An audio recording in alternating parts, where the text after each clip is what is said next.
பாடி செம்மொழி எனும் மகுடம் சூடிய எனது அன்னை தமிழை வணங்கி எனது உரையை தொடங்குகிறேன். அனைவருக்கும் வணக்கம். 17ஆம் நூற்றாண்டில் இந்தியா 500க்கும் மேற்பட்ட சமஸ்தானங்களை கொண்டிருந்தது.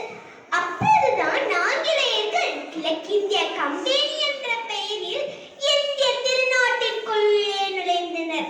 இங்குள்ள செல்வங்கள் கண்டு வியந்து மயங்கி வாணிபம் செய்வதை விட இந்திய மன்னர்களையும் மக்களையும் கொன்று நாட்டையே கொள்ளையடித்து விடலாம் என திட்டமிட்டு அவர்கள் அனைவரையும் பல கொடுமைகளுக்கு ஆளாக்கினர்.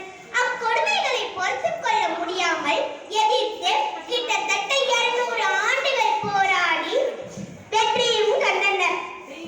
அப்படிப்பட்ட நமது இந்திய சுதந்திரம் கிடைத்த பொன்னாலே 1947ஆம் ஆண்டு ஆகஸ்ட் 15 இந்த நாளை புதிய துவக்கத்தின் தொடக்க நாள் என்று சொன்னால் அது மிகையாகாது.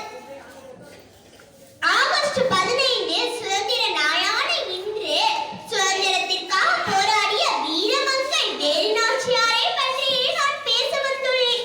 ராமநாதபுரத்தை ஆட்சி செய்த செல்ல முத்து மன்னரின் ஒரே மகள் வேலுநாச்சியார்.